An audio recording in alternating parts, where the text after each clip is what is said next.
fan of theirs growing up, and you just love everything about the organization in terms of the players and the history, and the fans and the city.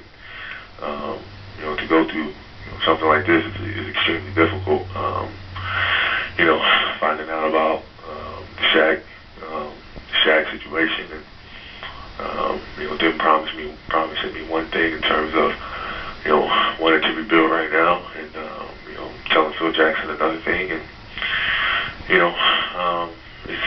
it's rough, man. But I just don't see how you can rebuild that trust, and I just don't know how you can move forward in that type of situation. Well, if you don't know how you can move forward in that situation, you're still under contract with them. Are you saying right here on this show that you want to be traded? Yeah, I would like to be traded, yeah. Alright, man, let's go ahead and get into it. I don't know how long this video is going to be, but I know it's going to be a doozy, because I've been watching some old NBA games as of late, and I'm a big Lakers, so that's Kobe Bryant fan, and so I just took the time to watch an old Kobe Bryant full games, and yes, I've been watching the full games. Now, to be honest with you, highlights, it really don't do it justice when you actually in it and actually watch it, because when you watch it in real time, it just makes it even more amazing to just appreciate greatness as you just watch it for hours and hours at a time. And so I just stumbled upon the 2008 finals, and yes, when I was when this was going around, I was 6 years old, going on 7 years old. Cause my birthday's in December, so I officially didn't turn 7 until basically the end of the year. So yeah, I was 6 years old. I have no recollection of this at all, and especially since the Lakers lost. You think I'm gonna have recollection of anything about this series? Absolutely not.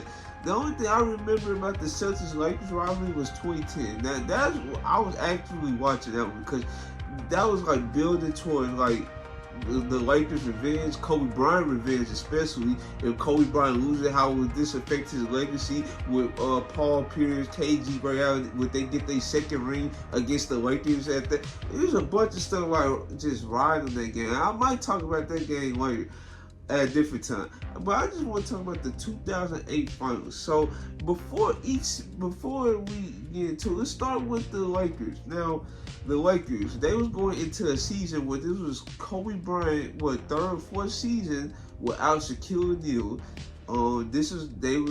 It was at a point that Kobe Bryant demanded to be traded, and the destinations was like varied. The Grizzlies, they wanted a piece of Kobe Bryant. The Clippers, they had interest in Kobe Bryant. Well, Kobe Bryant really had interest in the Memphis Grizzlies, but the Jerry West told him to just stay where he was at. The Clippers, I think he just wanted to get back to get at the Lakers. The Chicago Bulls as a team, it was multiple teams that was lined up to try to trade a big package for Kobe Bryant.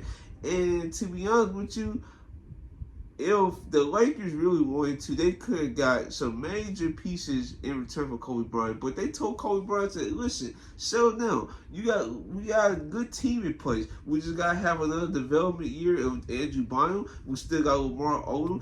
They was getting young and developing pieces like Sasha Vujacic, Jordan Farr. They were trying to get younger to actually compete with teams that was at the top of the Western Conference, like the Mavs, the Suns, the Spurs, teams like that. And to be honest with you, it was definitely a challenge, because folks did not expect the Lakers to be the team that they ended up finishing the season out being. And that is a testament to Kobe Bryant. And let's go on to talk about the Celtics now. The Celtics was definitely in basically the similar situation as the Lakers, because to be honest with you, Paul Pierce, now he didn't demand a trade like Kobe Bryant did, but it was like the writing was on the wall if the Celtics could not build a contender, because Paul Pierce, he been there since 97, so he been there for multiple years and nothing was getting done. So the next outcome was to get a trade.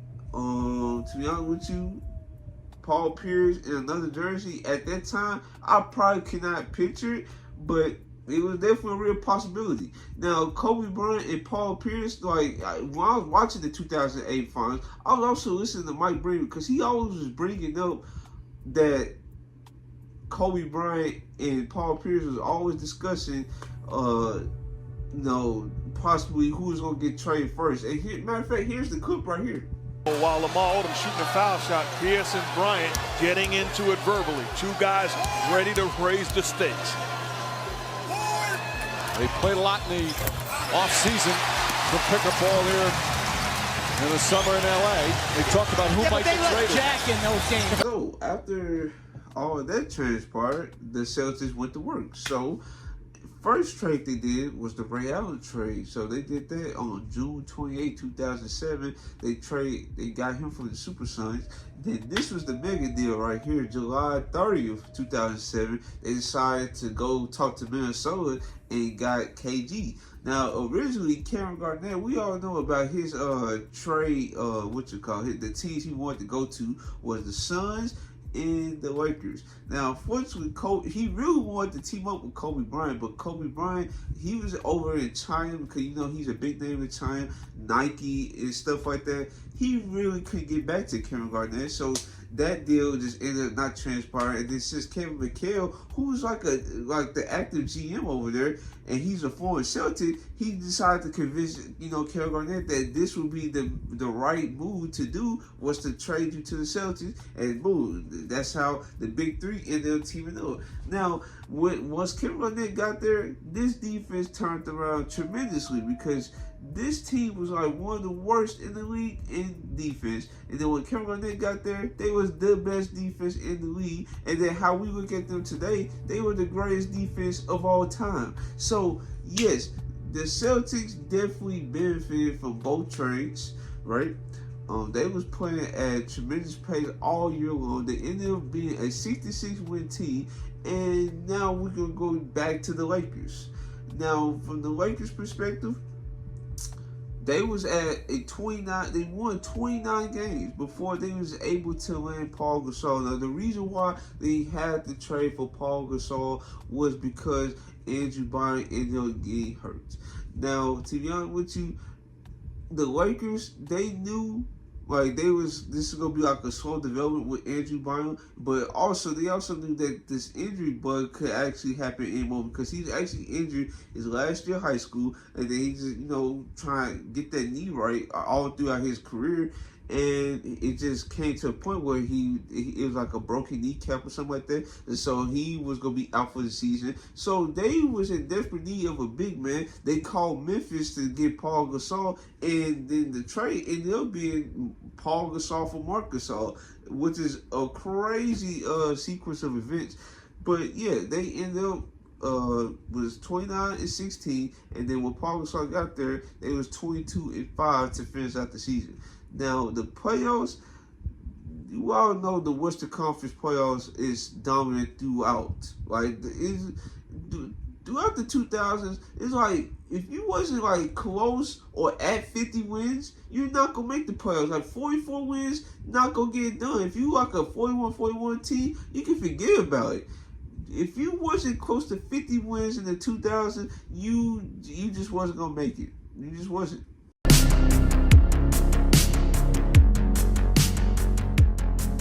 With all that being said, so the first round opponent for the Lakers, guess what? They were the 50-win Denver Nuggets. Now, the Denver Nuggets, they had to make trades of their own. They ended up trading for AI. That was a good move for them, and they ended up becoming a 50-win team because it was no telling how the Nuggets season was going to end because it was at a point that the Nuggets could easily lost their way out the playoffs. When they trade for AI had I would say a rejuvenation, but he just turned it even more with the Denver Nuggets. His three-point attempt looked like it came up a little bit, and his percentages actually was pretty good. And compared to his limited attempts in Philly, where he just taking mostly mid-range shots, with the Nuggets, he actually took more threes And the Denver Nuggets offense actually was helped a ton, especially since you could take the shot creation pressure off Carmelo Anthony. You let him be the main creator while also not being, the only creator on the team. Yeah, they had like J.R. Smith or something like that, but J.R. Smith is not the caliber player AI. So that's why AI was traded for. It became a 51 team. But the Lakers dispatched them in 4-1. Okay, move on. So the Lakers, they have to face the Jazz now. We all know about Jerry Sloan, how he coached John Stockton and Karl Malone to multiple playoffs and 2 finals appearances. This time around, he had like a lower tier version of that with Deron Williams and Carlos Boozer. But it wasn't enough, so they ended up getting 4-2.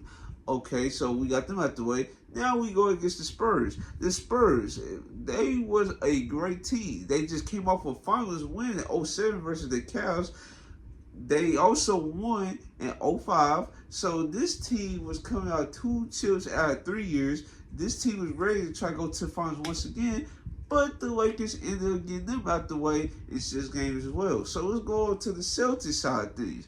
Now, the Celtics, they was a 66-win team, and it had every series go to 7 except for the finals, which was very questionable because everybody expected the Celtics to breeze through the first round series, but they ended up going to 7 with a 35-win team in the Atlanta Hawks.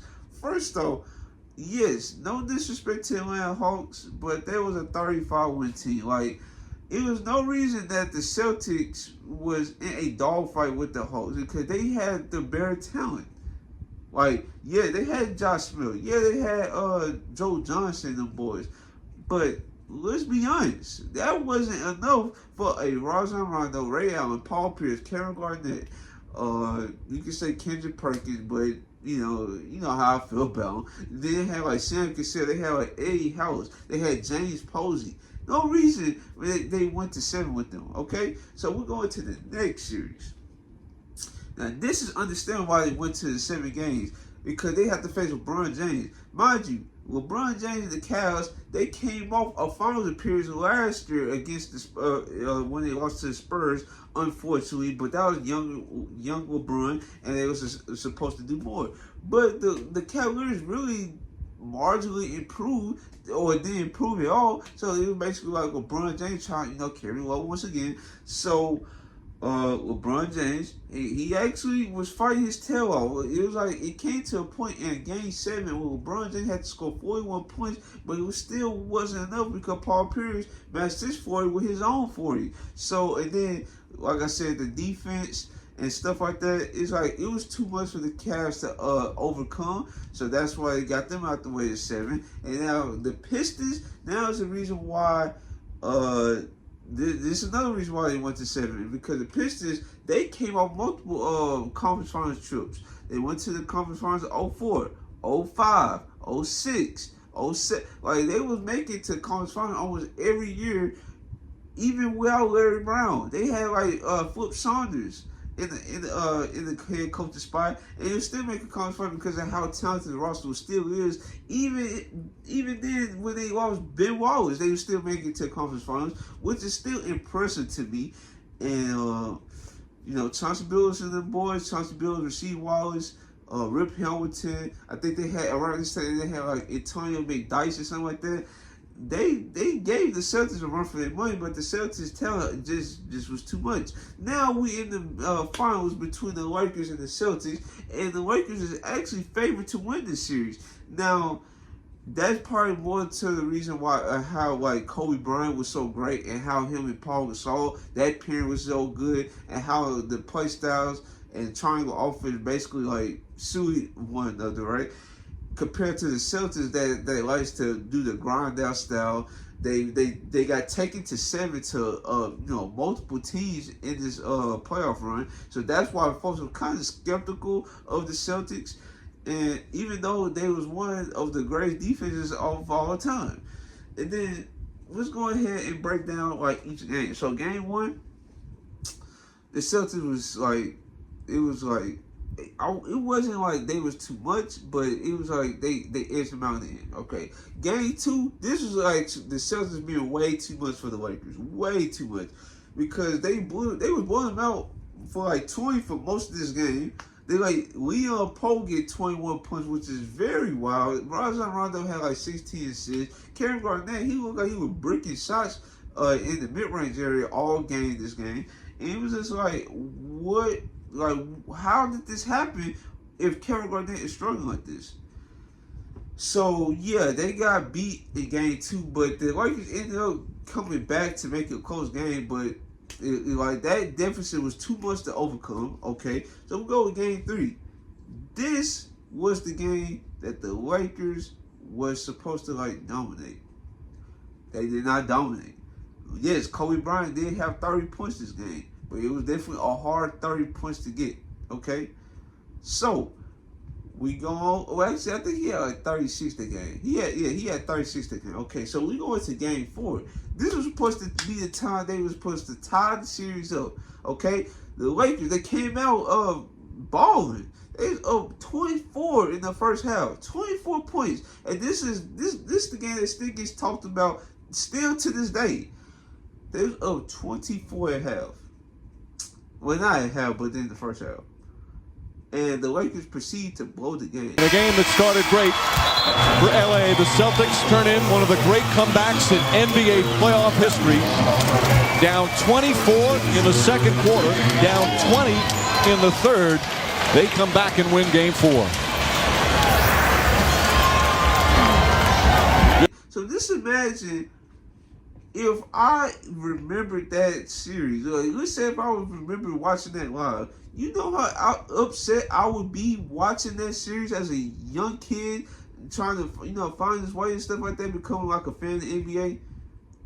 It wouldn't have been too good. Now, as I got older, losses like that would make me explode. Like, I'm not gonna front. I would literally have to leave, maybe go outside or go to my room or something to like reset, because that's wild that how the Lakers blew that lead. But yeah, they ended up losing that game. They lost. They ended up being down 3-1. And since you know how the finals format during these times was 2-3-2, so the Lakers had 3 home games, consecutively, while the Celtics had games 6 and 7 on their home court.